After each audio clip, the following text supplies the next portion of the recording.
마가복음 10장 35절에서 45절 말씀입니다.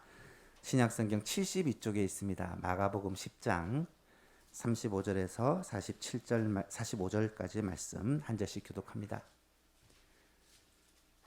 신약성경 72쪽에 있습니다.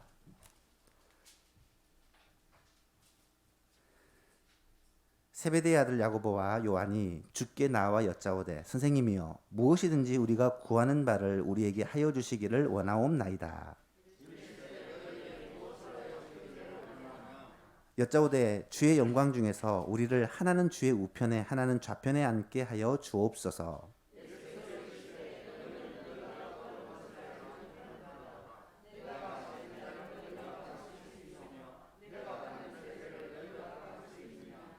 그들이 말하되 할 수 있나이다. 예수께서 이르시되 너희는 내가 마시는 잔을 마시며 내가 받는 세례를 받으려니와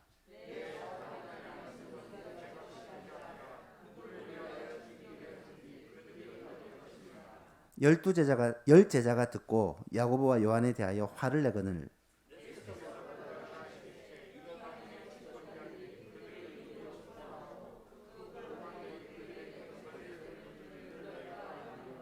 너희 중에는 그렇지 않을지니 너희 중에서 누구든지 크고자 하는 자는 너희를 섬기는 자가 되고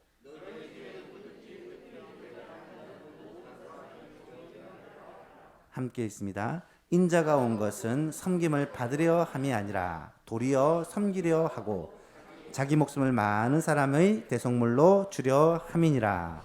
아멘. 할렐루야 찬양대 찬양으로 하나님께 영광을 돌립니다.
아멘. 우리 하나님께 영광의 박수를 올려드립시다. 드디어 할렐루야 찬양대가 돌아왔습니다. 하나님이 우리의 찬양을 기뻐하시고 또 우리의 고백을 받으시리라 확신합니다. 우리 예수만교회는 올해 예수님을 본받아 가기 위해 예수님의 습관을 따라가기 위해 힘을 쓰고 있습니다. 예수님을 본받고 예수님의 그 습관을 따라가기 위해 애쓰는 것, 이것은 참 성도에게 있어서는 너무나도 아름다운 일이자 또 필수적인 일이라고 생각을 합니다.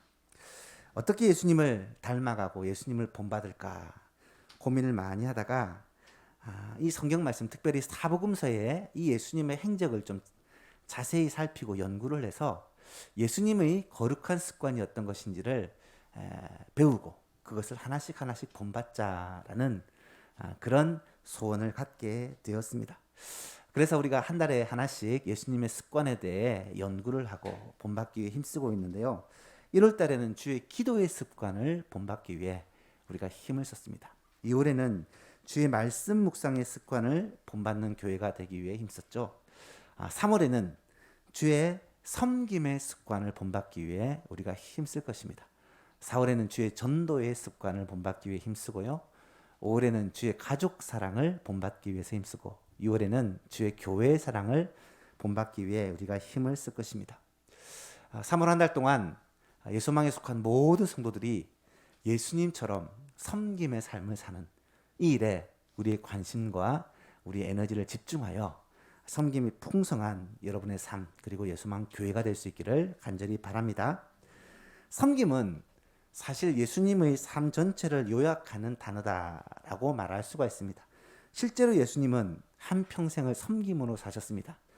이 땅에 태어나실 때부터 이미 예수님은 섬김을 시작하셨습니다. 하나님이신 예수님, 하늘 보좌와 모든 영광을 다 버리시고 이 땅에 유한한 인간의 몸을 입고 사람으로 태어나신 것입니다. 이미 이것이 최고의 섬김이셨습니다. 주님은 3년 6개월 동안의 공생의 사역을 하는 동안에도 섬김으로 늘 사셨고 특별히 십자가에서 죽으시고 부활하시고 승천하신 이 구속 사역은 메시아로서 우리를 섬기신 사역이다라고 말할 수가 있습니다. 뿐만 아니라 이 섬김이라는 단어는 예수 그리스도를 구주로 믿는 그리스도인의 정체성이다라고 말할 수 있습니다. 무슨 말이냐면 우리 그리스도인은 섬김을 위해 부름받았다라는 것이죠. 하나님을 섬기고 그리스도를 섬기고 그리스도의 몸된 교회를 섬기고 또 세상을 섬기는 섬김을 위해 부름받은 것입니다. 대표적인 예가 아브라함인데요. 하나님께서 아브라함을 부르실 때 하나님의 백성을 대표하여 믿음의 조상으로 아브라함을 부르실 때 뭐라고 말씀하십니까? 여호와께서 아브라함에게 이르시되 너는 너의 고향과 친척과 아버지의 집을 떠나 내가 내게 지시할 땅으로 보여줄 땅으로 가라. 내가 너로 큰 민족을 이루고 내게 복을 주어 내 이름을 창대하게 하리니 너는 복이 될지라. 3절에 보니까 너를 축복하는 자에게는 내가 복을 내리고 너를 저주하는 자에게는 내가 저주하리니 땅의 모든 족속이 너로 말미암아 복을 얻을 것이니라 말씀하십니다. 땅의 모든 족속이 너로 말미암아 복을 얻는다는 말은 이 아브라함을 복의 근원으로 복의 통로로 삼아서 세상에 복을 주는 그러한 도구가 되게 하신다, 통로가 되게 하신다라는 말입니다. 그리스도인은 세상에 복을 주시는 하나님의 도구요, 하나님의 통로라는 사실입니다. 우리는 세상에 하나님께서 복 주시기 위한 그런 섬김의 도구로 부름을 받은 것입니다. 뿐만 아니라 하나님께서 우리를 창조하시고 우리를 구속하신 이유도 섬김을 위한 것이라고 성경은 말씀합니다. 에베소서 2장 10절 말씀해 보니까 우리는 그가 만드신 바라 그리스도 예수 안에서 선한 일을 위하여 지으심을 받은 자니 이 선한 일은 하나님이 전에 예비하사 우리로 그 가운데서 행하게 하려 하심이다 라고 말씀합니다. 우리가 그의 만드신 바다, 이 만드신 바란 말은 헬라어로 포이에마라는 단어인데 최고의 작품이라는 뜻입니다. 우리는 하나님께서 만드신 최고의 작품이라는 것입니다. 왜 하나님께서 우리를 최고의 작품으로 만드셨느냐? 그 이유는 선한 일을 위해서 그렇게 하셨던 거예요. 선한 일. 선한 일이 무엇이냐? 이 일은 하나님이 전에 예비하신 일. 하나님이 전에 예비하신 일이라는 것은 하나님께서 이 창조 세계를 아름답게 만드시고 사람을 지으실 때부터 예비하신 일. 또 이 창조 세계가 하나님을 반역하고 타락했을 때 이것을 구속하시기 위한 주님의 구원 계획을 일컫는 단어입니다. 우리가 이 땅에 태어난 이유가 무엇입니까? 하나님께서 창조하신 이 아름다운 세상을 아름답게 가꾸고 섬기기 위함이고 뿐만 아니라 우리가 구원받은 이유가 무엇입니까? 하나님과 원수된 이 세상을 주님과 화목하게 하는, 이 화목케 하는 사명을 감당하게 하기 위함이고, 하나님께서 우리에게 성령을 보내주신 이유도 무엇입니까? 이 화목케 하는 사명을 더 잘 감당하도록 우리에게 힘과 능력과 지혜를 주시기 위해서 성령으로 충만하게 해주신다라는 말씀입니다. 성도가 이 땅에 살아가는 것은 섬김을 위한, 하나님의 뜻과 계획을 위한 섬김을 위해서 살아가는 것이다 라는 말씀이죠.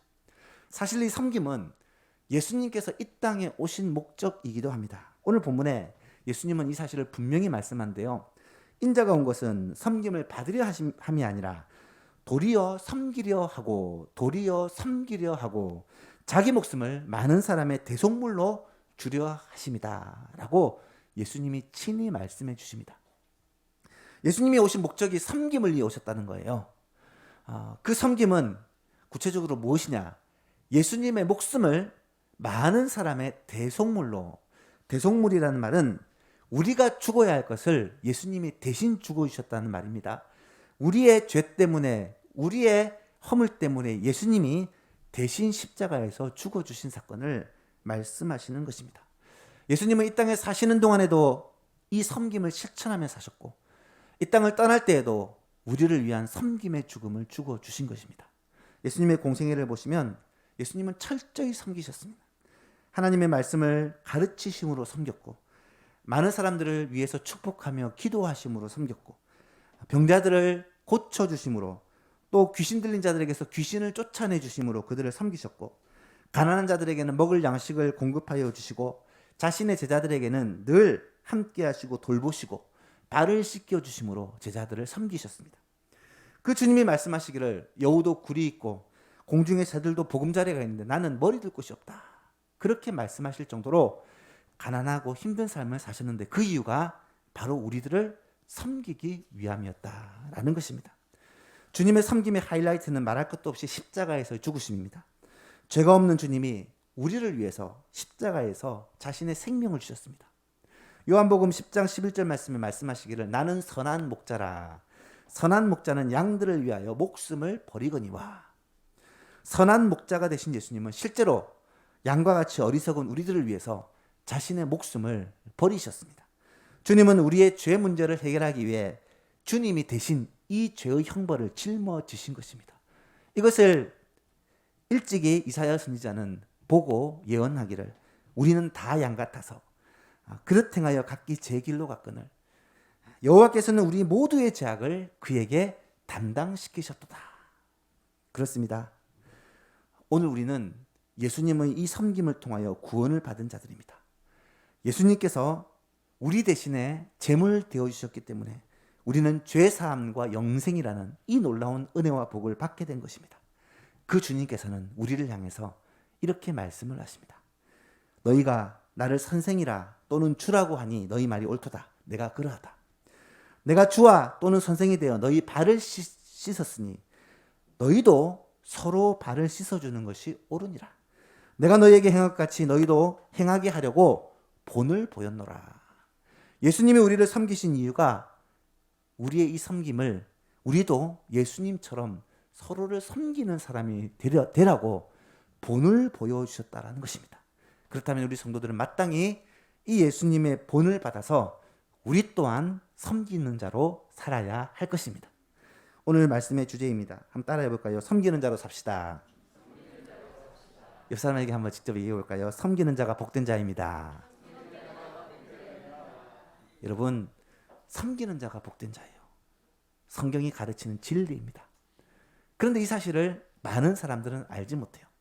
심지어 오늘 본문에 나오는 예수님의 제자들조차도 섬기는 자가 복된 자인 것을 알지를 못했습니다. 오늘 본문 바로 앞에 내용이 어떤 내용이냐면 예수님께서 예루살렘으로 올라가는 길에 있었던 일입니다.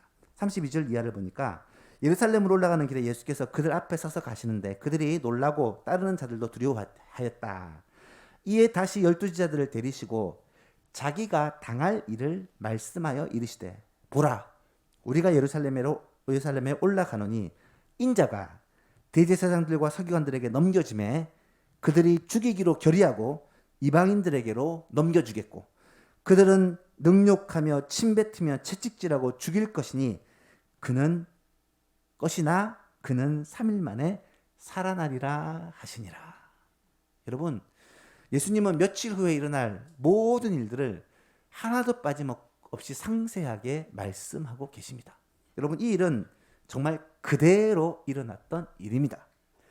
주님은 예루살렘으로 올라가면서 이제 며칠 지나면 자신에게 일어날 고난과 죽음이라는 어떻게 보면 참 힘든 일을 아셨고, 그것을 참 안타까운 마음으로 제자들과 함께 나누고 있는데, 제자들은 어떤 생각을 하고 있느냐? 예수님과는 전혀 다른 생각을 하고 있다는 거예요. 그 증거가 무엇입니까? 35절에 세베대의 아들 야고보와 요한이 주께 나와 여짜오되 선생님이여, 무엇이든지 우리가 구하는 바를 우리에게 하여 주시기를 원합니다. 그래, 네가 구하는 게 뭐냐? 그러니까 주의 영광 중에서 우리를 하나는 주의 우편에 하나는 좌편에 앉게 해 주십시오.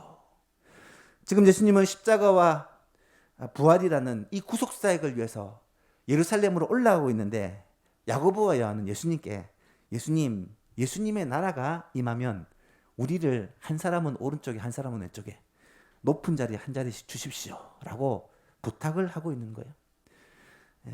오늘 본문에서는 야고보와 요한이 예수님께 여쭙다라고 얘기를 하지만, 마태복음 10장에 보면 이 세베대의 아들의 어머니가 직접 찾아와서 야고보와 요한을 데리고 예수님 앞에 가서 이런 부탁을 했다라고 기록을 합니다.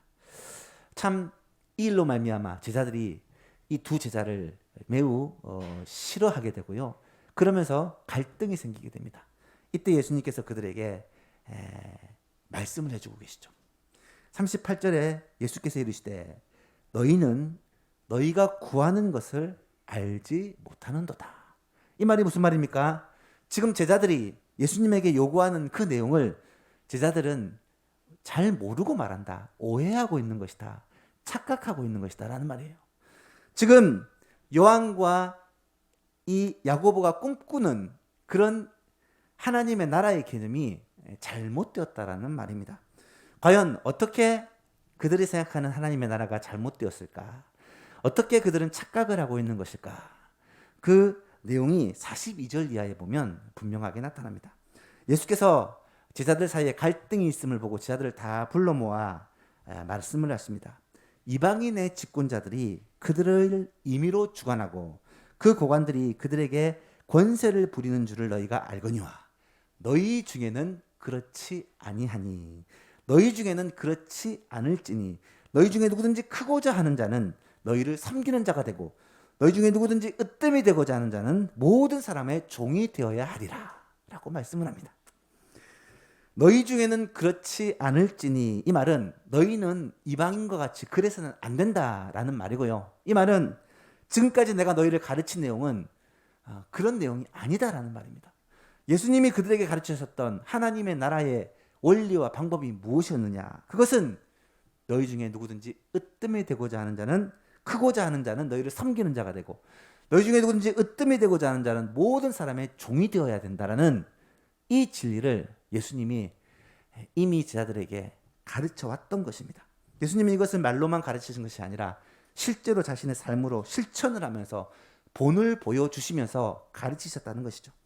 그래서 그런 맥락에서 오늘 45절 말씀, 마가복음의 주제라고 하는 이 45절 말씀이 나타나는 거예요. 같이 한번 읽어볼까요? 시작. 인자가 온 것은 섬김을 받으려 함이 아니라 도리어 섬기려 하고 자기 목숨을 많은 사람의 대속물로 주려 함이니라. 아멘. 여러분, 여기서 인자라는 말을 자주 하시는데요.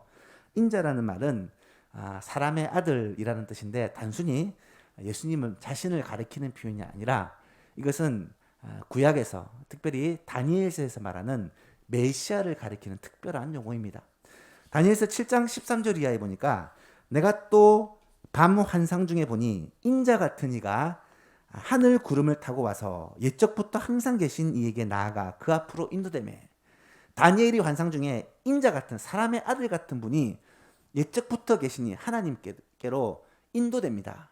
그리고 어떤 일이 벌어지는지 14절에 그 인자 같은 분에게 하나님께서 권세와 영광과 나라를 주고 모든 백성과 나라들과 다른 언어로 말하는 모든 자들이 그를 섬기게 하였으니 그의 권세는 소멸하지 아니하는 영원한 권세요 그의 나라는 멸망하지 아니하는 나라다라고 기록을 합니다. 이것이 바로 이스라엘 백성들이 꿈꾸는 메시아 왕국입니다. 장차 메시아가 오면, 인자 같은 분이 오면 어떤 일이 벌어지느냐? 세상의 모든 권세와 영광과 나라들을 다 그 메시아에게 주시고, 또 백성들과 나라들과 다른 언어를 말하는 나라들, 이방인을 포함한 모든 나라가 그를 섬기게 될 것이고, 메시아는 결코 소멸되지 않는 영원한 권세를 가지고 영원히 나라들을 다스릴 것이다. 그 메시아를 꿈꾸는 거예요. 그 메시아가 바로 이스라엘의 왕이 되어 이스라엘 백성들은 모든 나라들의 으뜸이 되는 그 나라를 꿈꾸면서 기다리고 있었던 것입니다. 예수님의 제자들도, 야고보와 요한도 다르지 않았다는 거예요. 그래서 그 나라가 임하면, 그 메시아의 나라가 임하면 우리를 좌의정 우의정 높은 자리에 앉아주십시오 라고 부탁을 하고 있는 것입니다. 그럴만도 하죠. 예수님의 제자들인데. 그런데 놀랍게도 예수님께서는 그 인자 메시아 왕국에 대해서 전혀 다른 말씀을 하십니다. 메시아가 이루실 하나님의 나라는 그런 나라가 아니라 오직 섬김을 통해 다스리는 나라다. 오히려 종이 되어 섬기는 나라가 메시아 왕국이다. 그렇게 말씀을 하신 거예요. 이때 제자들이 얼마나 충격을 받았을까요? 이것을 좀 더 잘 이해하기 위해서는 오늘날 민주주의 사회와 공통점이 있기 때문에 이걸 좀 설명을 하자면, 고대나 중세 사회에는 모든 권력이 왕에게 있었습니다. 백성들은 왕의 종들입니다. 그래서 왕을 섬기고 왕의 말에 복종하는 그런 백성들이었죠.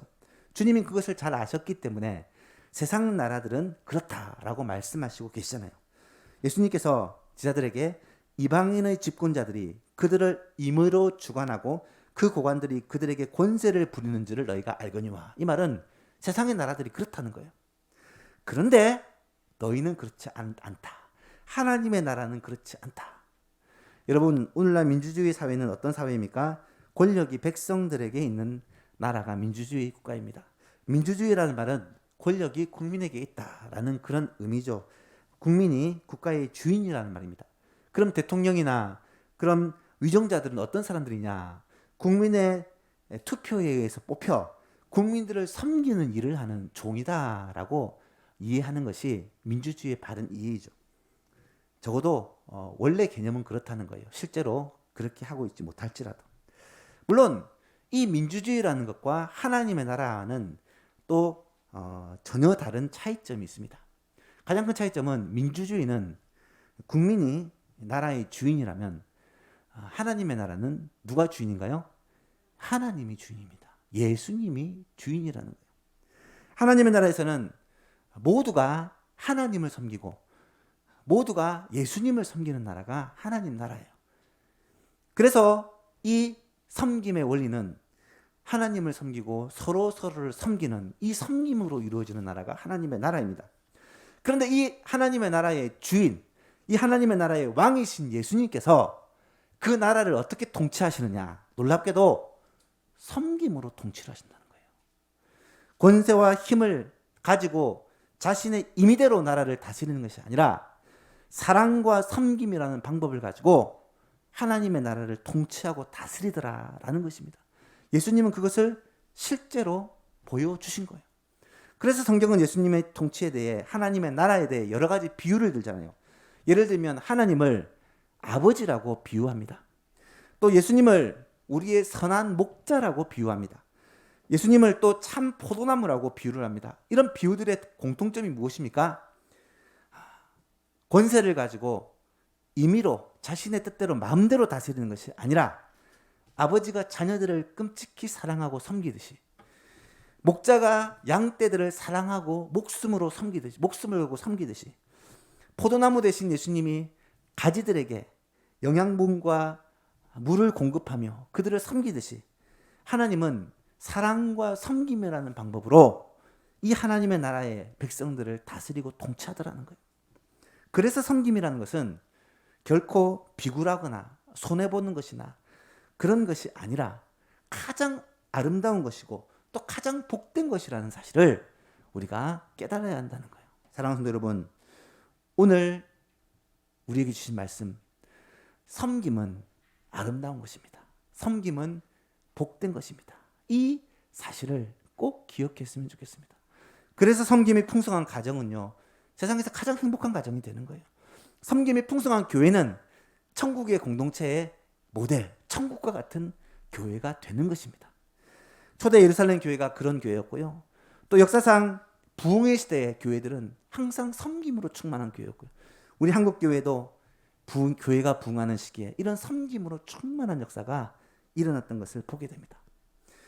영국 속담 가운데 이런 말이 있습니다. 하루 동안 행복하기 위해서는 이발을 해라. 일주일 동안 행복하려면 여행을 가라. 한 달 동안 행복하려면 집을 사라. 1년 동안 행복하려면 결혼을 해라. 그리고 평생 행복하려면 이웃을 섬기라. 기독교 국가인 영국에서는 아마 이 성경의 정신을 가지고 이런 속담이 있었던 것 같아요. 여러분, 다른 사람을 섬긴다는 것, 이것은요 행복의 길입니다. 섬긴다는 것은 하나님 나라의 통치 방법이라는 거예요. 그런데 많은 사람들은 어떻게 생각합니까? 내가 섬김을 받는 것을 좋아합니다. 다른 사람을 섬기는 것보다 섬김 받는 것을 더 선호합니다. 놀랍게도요, 섬김을 받으려고 하면 우리에게는 영원히 행복이라는 것이 없습니다. 내가 섬김을 받고 높임을 받고 대우를 받고자 하는 마음이 있으면 어떻게 되어도 섭섭하고 어떻게 되어도 불만, 불평이 가득해지고 결국 행복과는 상관없이 살아갈 수밖에 없다는 거예요. 예수님처럼 섬기는 자로 살아갈 때 우리는 진정한 자유와 기쁨과 평강을 누릴 수 있고 또 행복을 맛보며 살 수 있게 된다는 거예요. 왜요? 하나님께서 우리를 하나님 닮은 존재로 그렇게 만들어 놓으셨기 때문이라는 것입니다. 영국의 정치가인 윈스턴 처칠 아마 다 아실 것입니다. 이 처칠이라는 사람과 영국의 사교학자인 알렉산더 플레밍이라는 일화는 아주 유명한 일화입니다. 이 처칠이 아주 어렸을 때에 한 번은 이 템즈강에서 놀다가 강에 빠진 적이 있다고 합니다. 이 처칠이 살려달라는 소리를 듣고 그 길을 지나가던 이 플레밍이라는 청년이 강에 뛰어들었습니다. 그리고 이 처칠을 건져냅니다. 나중에 이 사실을 알게 된 처칠의 할아버지, 당시 영국의 귀족이었는데요. 사실을 알고는 이 학생을 불러서 소원이 무엇이냐, 내가 뭔가 보답하고 싶다라고 하니까 이 플레밍이 주저주저 하다가 사실 의학을 공부하고 싶은데 우리 집 형편이 좋지 않아 공부할 돈이 없습니다 라고 이야기를 합니다. 그래서 이 처칠의 할아버지가 돈을 대주고 의학을 공부하도록 뒤에서 밀어줍니다. 결국 플레밍은 의학을 공부하고 뛰어난 의학학자가 되는데 나중에 플레밍은 페니실린을 발명하여 노벨상을 받는, 노벨 의학상을 받는 아주 역사적인 인물이 되죠. 한편 물에 빠졌다가 건짐을 받은 이 처칠은 어떻게 됩니까? 1차 세계대전 당시 처칠이 전투에 참여해서 아프리카에서 싸우게 됩니다. 그런데 이 아프리카에서 폐결핵에 걸리고 맙니다. 그래서 죽게 되었는데 이 소식을 들은 이 플레밍은 자신에게 이 의학에 공부할 수 있는 기회를 준 처칠에게 무엇인가 은혜를 갚기 위해 비행기를 타고 아프리카까지 찾아갑니다. 자신이 발명한 페니실린을 가지고 그 처칠을 죽음에서 건져내게 되고요. 이 처칠은 2번이나 이 플레밍에 의해 목숨을 건진 그 은혜를 기억하며 열심히 노력한 끝에 영국의 수상이 되고 이 처칠을 통하여 2차 세계대전이 이 연합군의 승리로 마무리되어지고 히틀러의 그 만행으로부터 유럽을 건져냈을 뿐만 아니라 수많은 나라들을 독립을 찾아주는 그런 위대한 일을 감당하게 되죠.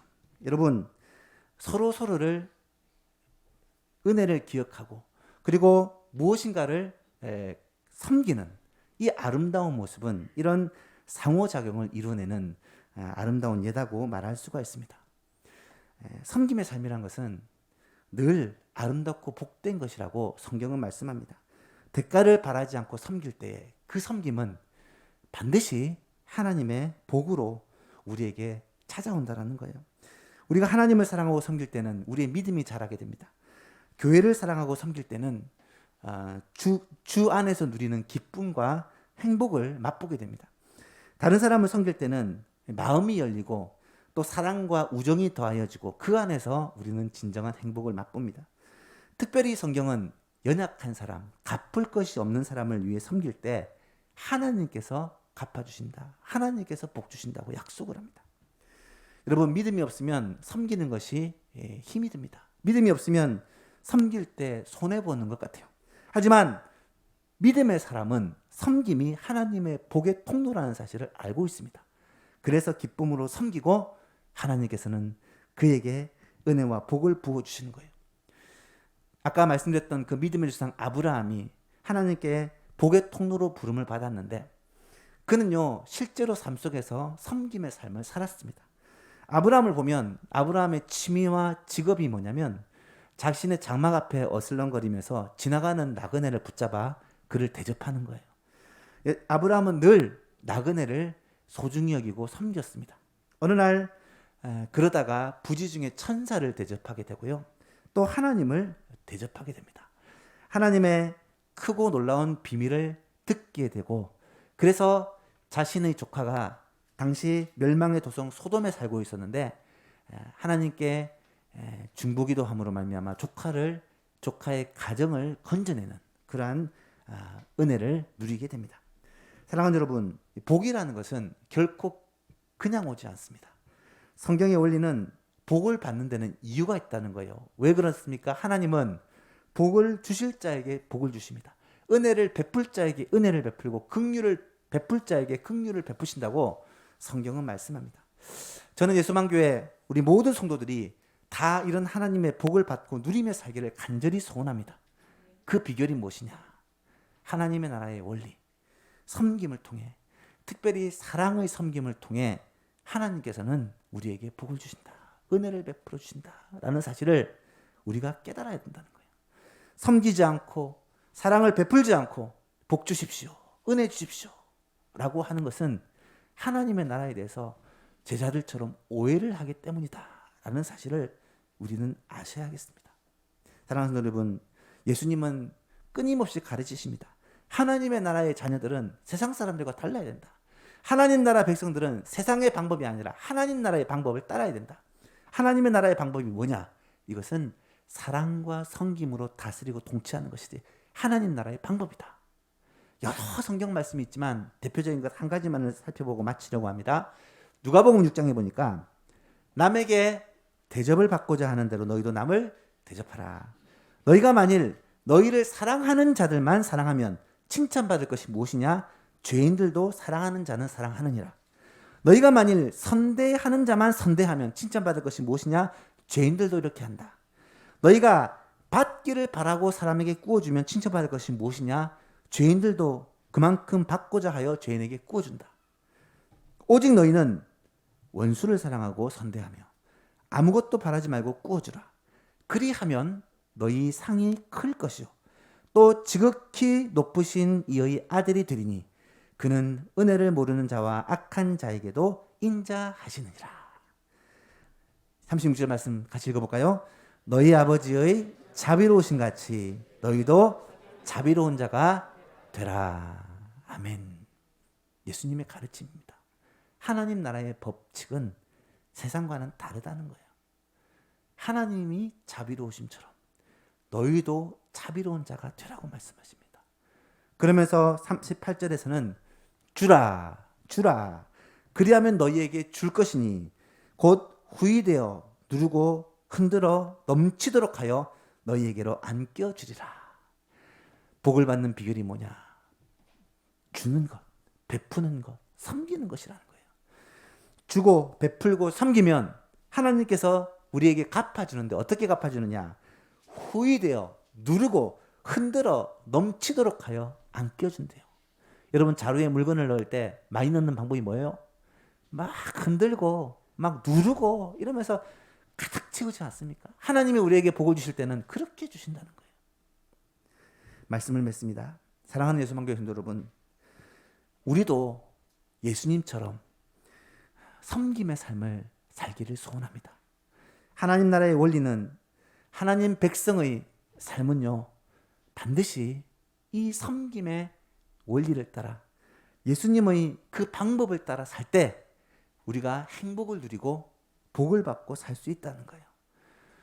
복 주십시오. 은혜 주십시오. 하나님께서 좀 우리의 삶을 풍성하게 해주십시오. 우리의 마음에 기쁨을 주십시오. 그렇게 주기만을 바라보는 것이 아니라 하나님을 사랑하고 섬기고, 교회를 사랑하고 섬기고, 성도들을 사랑하고 섬기고, 다른 사람을 사랑하고 섬기고, 특별히 힘든 사람, 연약한 사람, 가난한 사람들을 사랑하고 섬길 때에 하나님이 우리를 만드신 그 목적과 원리에 따라 우리가 섬김의 삶을 살 때 하나님께서는 우리에게 복을 주시되, 말씀하신 대로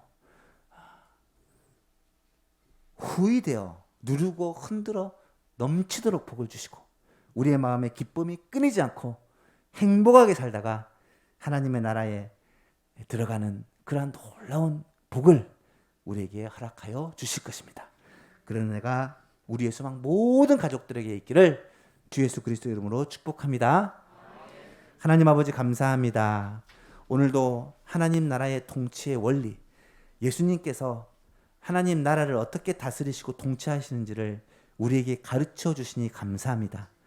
세상의 왕처럼 그렇게 모든 것을 내 마음대로, 내 뜻대로 힘을 가지고 권력을 가지고 그렇게 행하는 것이 아니라 사랑으로, 섬김으로 우리를 사랑하시고 우리를 섬기심으로 하나님의 나라를 세워가듯이 우리도 그 주님을 본받아 그 주님처럼 섬기는 하나님의 사람이 다 되게 하여 주옵소서.